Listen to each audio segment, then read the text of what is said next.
Nosso querido Edu e a Mariana Vaz colocar o exclusivo aí na tela, porque a gente vai bater um papo com o ex-governador de Minas Gerais, ex-senador da República e deputado federal Aécio Neves, que já está conectado com a gente, é isso, Mariana Vasquez? O deputado Aécio Neves já está conectado.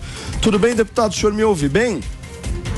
Paulo, prazer enorme revê-lo, ouço muito bem, estou aqui às suas ordens, prazer enorme participar do Morning Show. Muito bem, deputado, muito obrigado por ter aceitado o nosso convite. A gente vai bater um papo aqui buscando entender um pouco como é que você está vendo aí todo esse cenário político brasileiro. Eu já quero começar com uma pergunta, porque eu vi uma declaração sua recente dizendo que há necessidade de haver uma oposição forte e consistente em relação ao governo federal.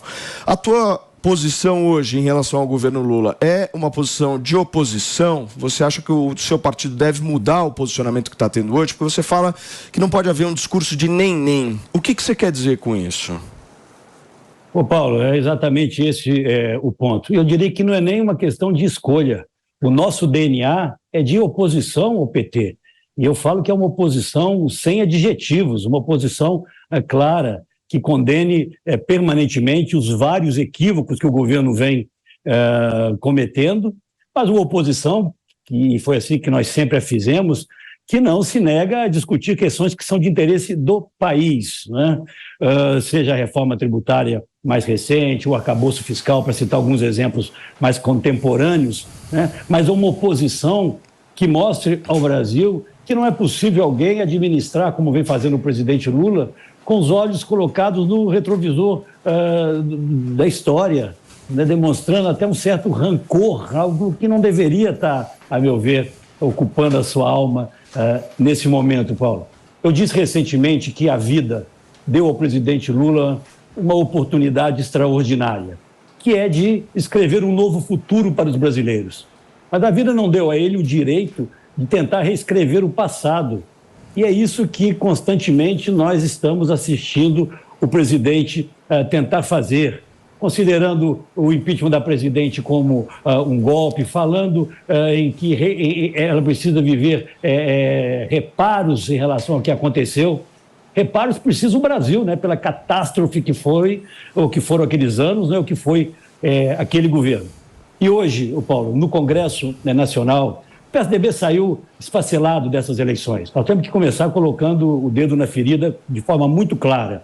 Infelizmente, a direção nacional do PSDB subordinou o partido aos interesses de São Paulo, né, liderado por uma candidatura natimorta, que jamais seria viável, mas a consequência disso foi que nós não tivemos uma candidatura presidencial. Acabamos apoiando uma mulher digna, honrada, mas que não teve amálgama com o partido, né? O partido não se mobilizou em torno da candidatura da Simone, que no ato seguinte da campanha eleitoral vai para os braços do governo Lula.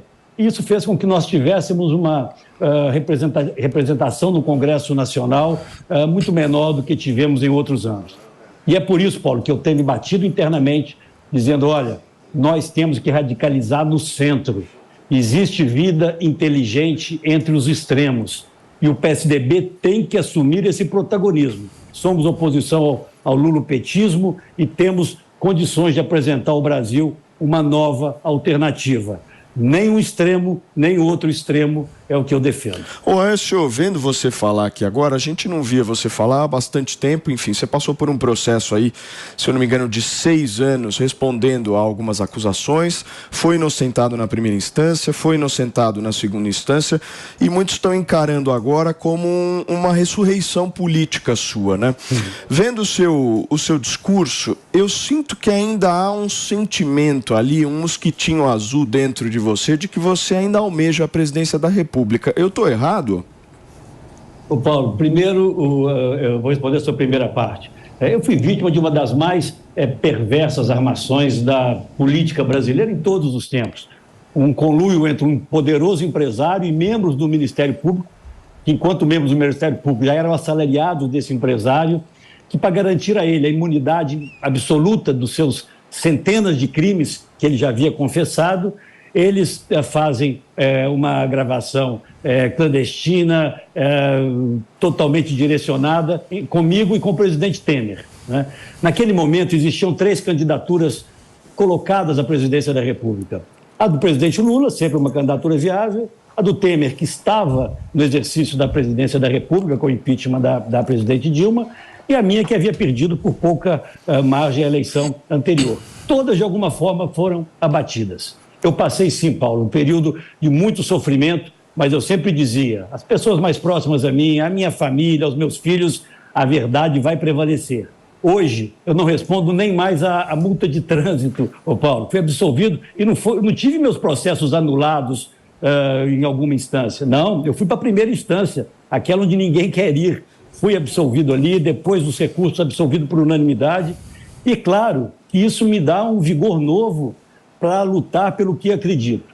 Eu acho que é muito triste o Brasil, Paulo, e vou falar aqui, você é um homem que eu conheço há tantos anos, né, milita na política há tantos anos, não sei se pensa igual a mim, mas é muito triste nós vermos essa gangorra. A opção é o lulopetismo, é só o bolsonarismo? É a opção é o bolsonarismo, é o lulopetismo? Porque na última eleição aconteceu isso. Quem não queria o Lula votou no Bolsonaro e quem não queria o Bolsonaro votou no Lula, como havia acontecido em 2018, quando grande parte do nosso eleitorado, daqueles que haviam votado em mim em 2014, nós temos isso aferido por pesquisas, foram votar no Bolsonaro, deram a ele a vitória em razão do antagonismo que nós tínhamos com o PT e da repulsa que tínhamos aos métodos do PT e do presidente Lula. Os desgastes e os equívocos, eu digo aqui, que o presidente Bolsonaro cometeu, fizeram com que uma parcela desse eleitorado voltasse para a esquerda, para o PT, e desse a vitória ao PT. Mas esse eleitorado, Paulo, ele não é nem PT e nem Bolsonaro. O Bolsonaro vai, sim, representar uma parcela hoje importante do eleitorado brasileiro. Acho que ele vai ter ali seus 20%, 25%, ou o candidato que ele vier apoiar, já que ele não poderá ser. O lulopetismo vai ter seus tradicionais 30%. São pesquisas recentes que mostram isso. E existe o centro, com 25% ou 30%, que tem que ser resgatados. E eu digo, nós só vamos resgatar se nós formos oposição ao que está aí. Não podemos nos deixar confundir, Paulo, com o governo que está aí. Muito bem. Deputado, a gente tem algumas perguntas aqui do Mano Ferreira, do Felipe Monteiro, do Nelson Kobayashi e do Felipe Campos. Vou passar a palavra para o Mano agora. Deputado, bom dia, obrigado pela entrevista. O senhor falou agora com muita contundência sobre a necessidade do centro se colocar como oposição ao PT. E eu, como um liberal de centro, concordo com essa posição. Mas me incomoda a ideia de ser apenas antes. Ou seja, o Brasil não precisa ter projetos políticos, ter um campo de centro que tenha uma agenda clara para o país. E aí a pergunta é, que agenda seria essa?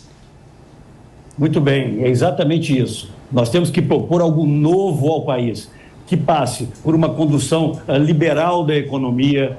Nós defendemos historicamente, Mano, a responsabilidade fiscal, não por oportunismo, não, é por convicção. Nós sabemos que ela é um instrumento fundamental para o Estado retomar a sua capacidade de investimento. Ao mesmo tempo, no plano social, nós temos, o nosso histórico mostra isso, né, com o início dos programas sociais dos governos do Fernando Henrique, nós temos uma preocupação enorme com a diferença, com a diminuição das desigualdades sociais, com a superação da pobreza. Diferente, Mano, do PT. Vou dizer algo aqui muito claro e talvez muito duro. O PT convive muito bem com a pobreza. E nos últimos 20 anos o PT governou o Brasil por 14 anos. Não houve uma subida de patamar da classe mais pobre. O PT prefere a política de assistencialismo sem qualquer ação emancipadora, porque aquilo virou um feudo que eles hoje dominam. Foi ali que eu perdi as eleições, foi ali que o próprio presidente Bolsonaro perdeu as eleições. Eu não vejo no PT esforço para superar as desigualdades. Eu vi o discurso na ONU do presidente, vocês todos certamente viram.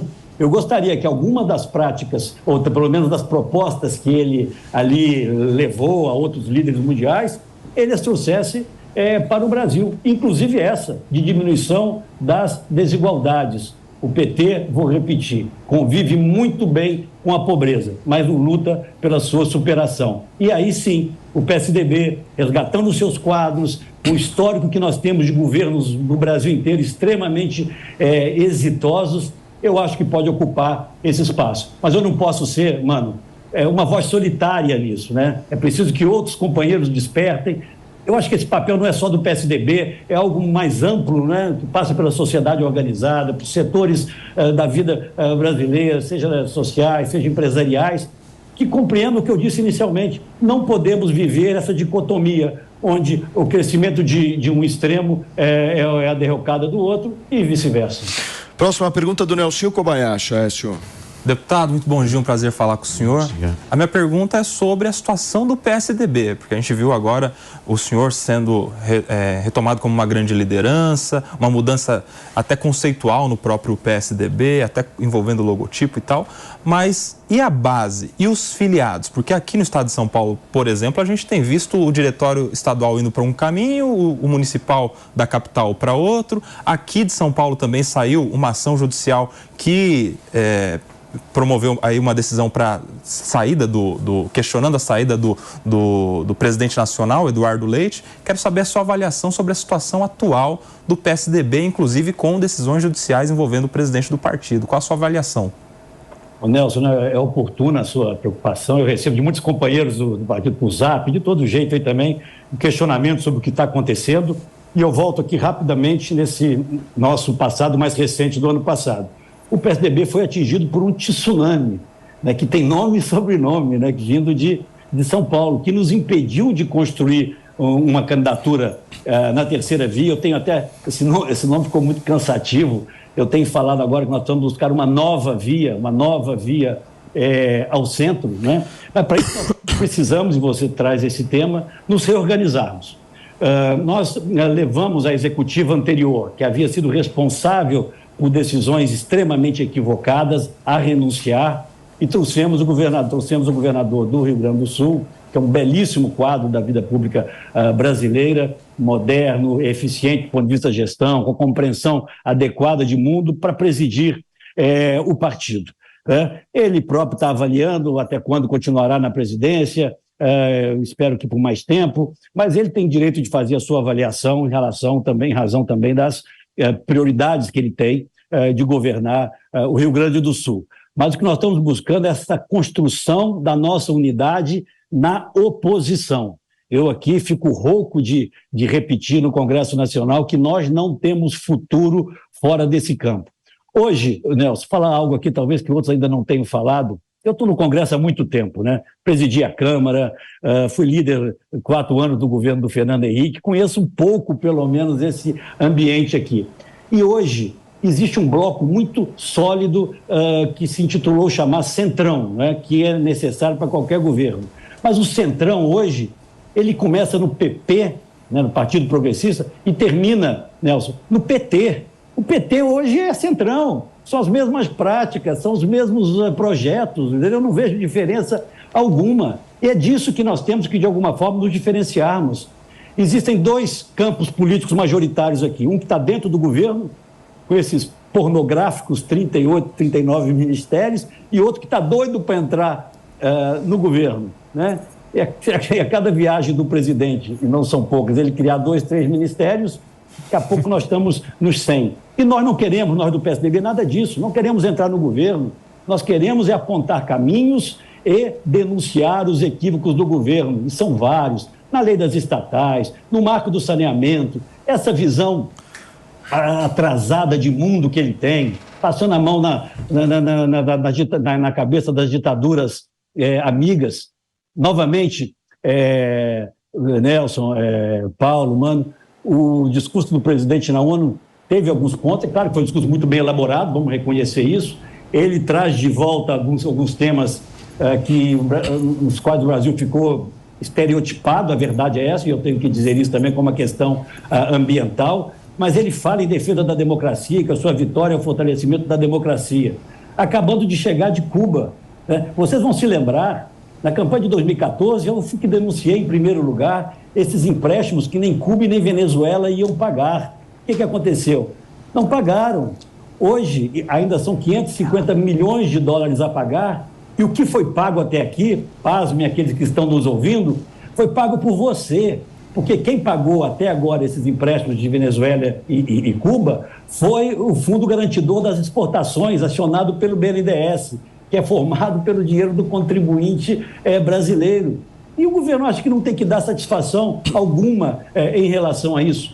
Prega a democracia, mas prefere o convívio com governos autocratas. A questão mesmo da guerra, posicionamento do Brasil na guerra da Ucrânia. Eu fui presidente da Comissão de Relações Exteriores aqui da Câmara dos Deputados, de onde eu falo com vocês agora. Né? Eu recebi de diplomatas do Brasil inteiro, diplomatas altamente qualificados, né? É estupefação, é a incompreensão como o presidente do Brasil não condena um país que invade territorialmente o outro por razões meramente ideológicas. Então, o campo para a oposição é muito vasto, a avenida é muito larga, agora nós temos que começar a percorrê-la. Muito bem, um rápido break para você que está no rádio, são 10 horas e 52 minutos.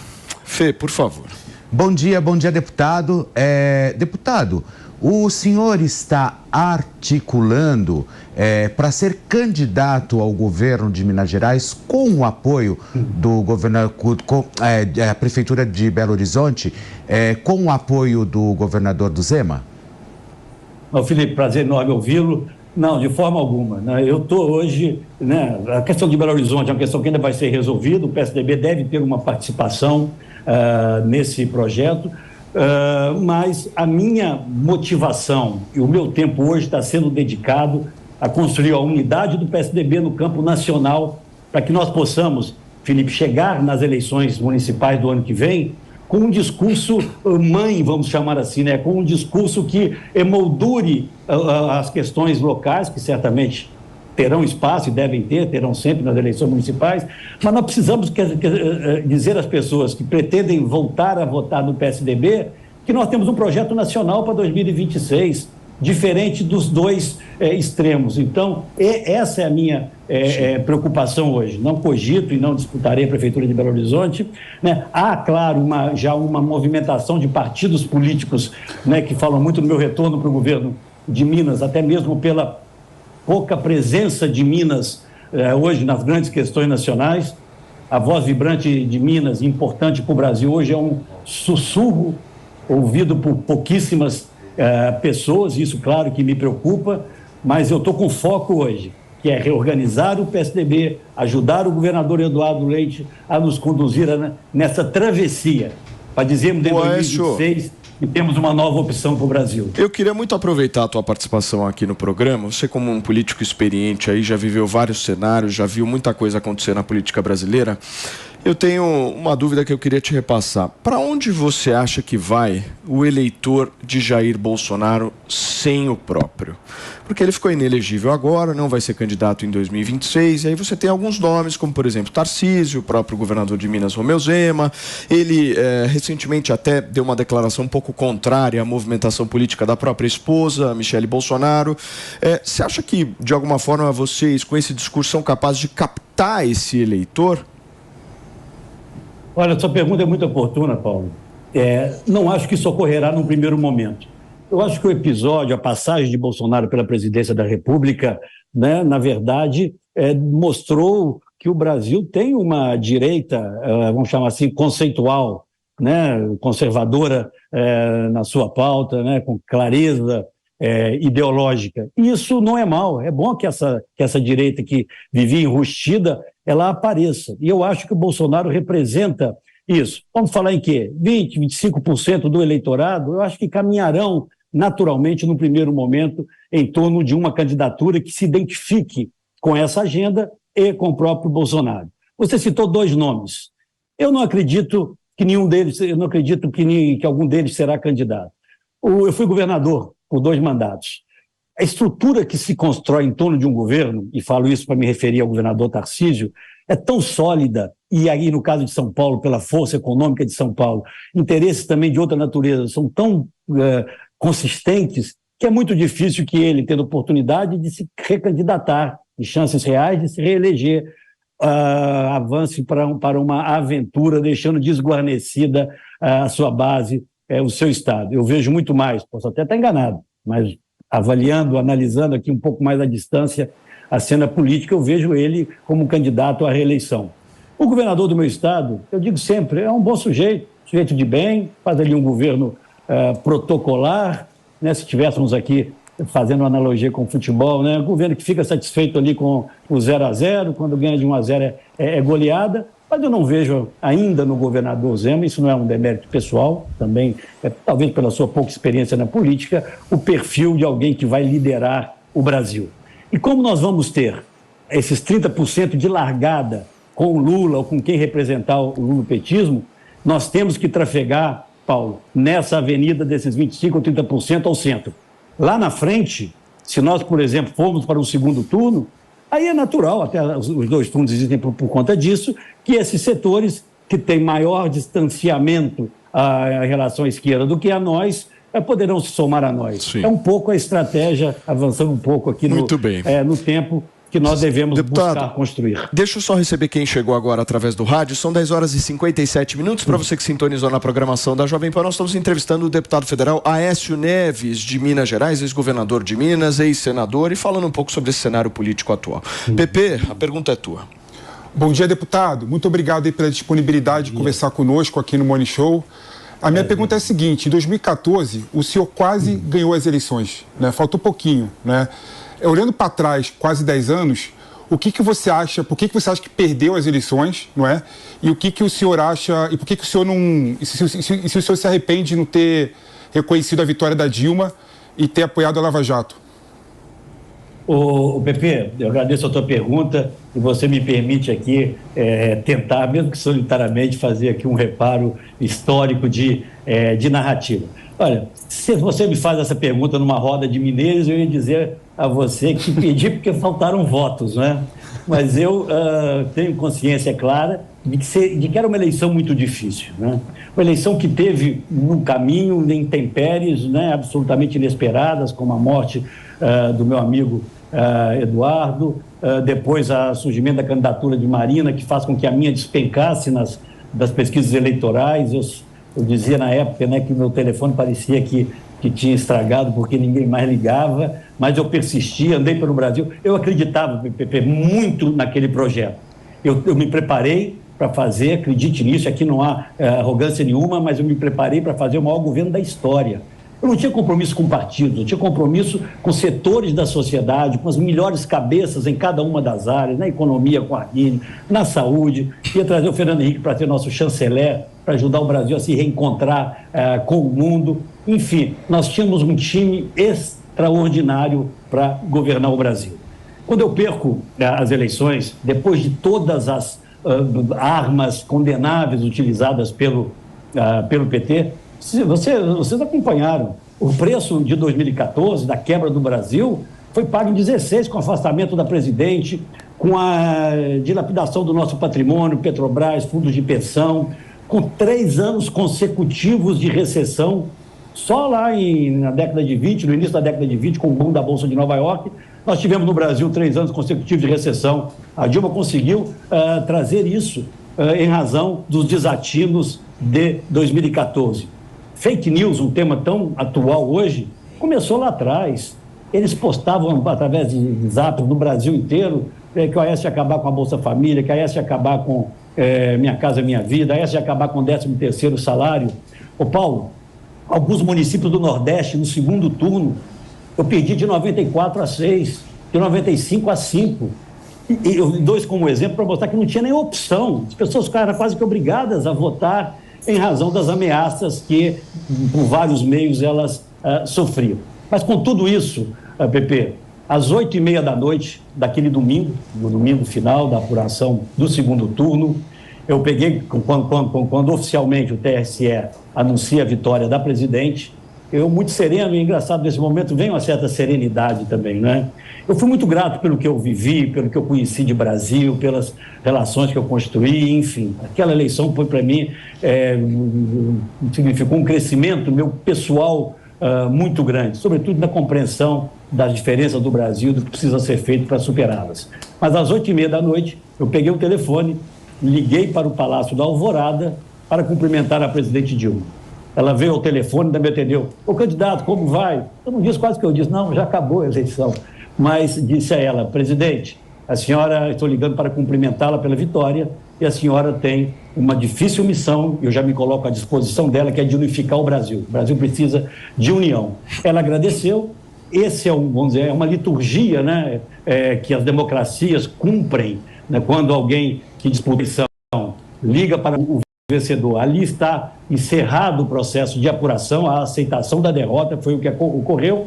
Ela não teve a gentileza, a delicadeza de reportar isso, que seria o natural, né, quando, poucas horas depois, foi falar ao Brasil e aos seus apoiadores. Ali encerrou a eleição. Eu reconheci, claro, o resultado da eleição. O que houve depois, e aí a narrativa do PT mistura as duas coisas, foi que chegavam de todo lado denúncias em relação às urnas eletrônicas. Eu era presidente da Câmara quando nós começamos a discutir as urnas eletrônicas aqui no Congresso. O ministro Carlos Veloso era o presidente do STF. Ele é mineiro, meu amigo, ele se lembra muito desse episódio.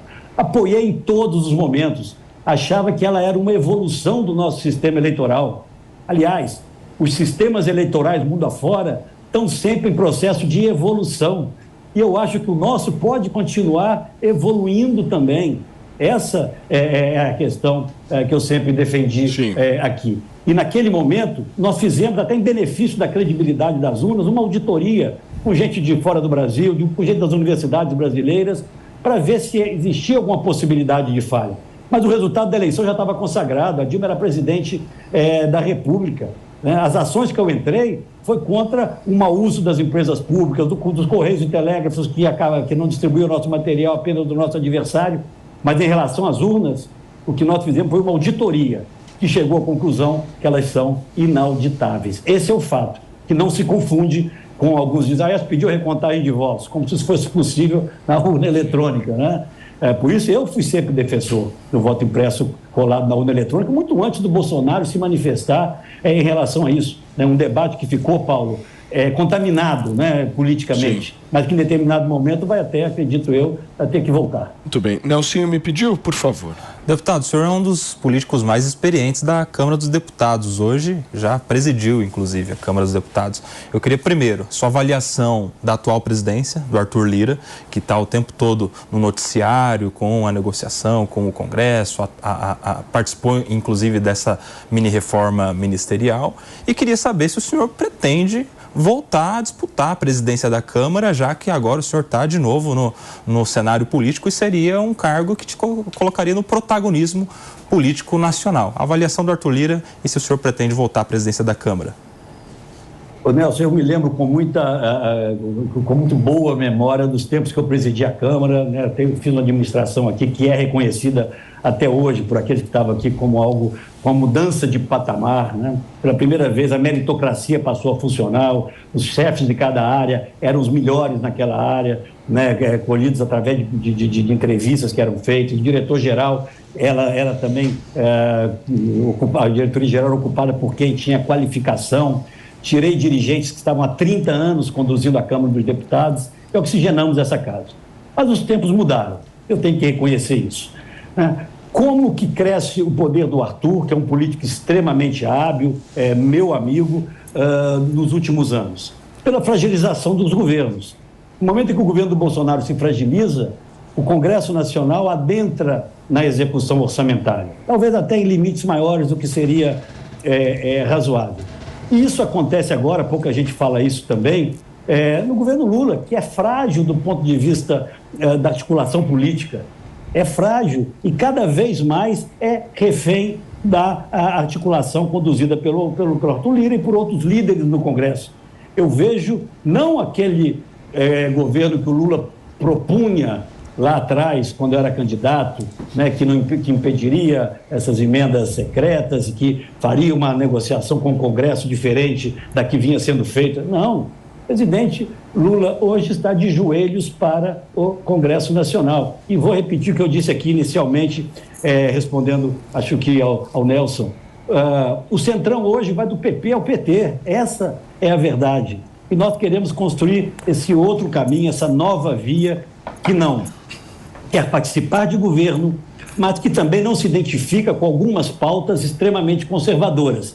Eu quero voltar a falar o que eu falei em 2014 para milhões e milhões de brasileiros. E existe vida inteligente entre os extremos. É no que eu acredito e é o que eu vou lutar para fazer as pessoas acreditarem. Deputado Aécio Neves, meu muito obrigado, viu, por ter aceitado o nosso convite aí de participar do Morning Show desta quarta-feira. A gente bateu um papo com o ex-governador, ex-senador do estado de Minas Gerais e atual deputado Aécio Neves. Obrigado, Aécio, volto sempre. Obrigado, Paulo. Parabéns pela qualidade do programa e dos entrevistadores aí. Sempre as ordens aqui. Um abração. Gente, olha só.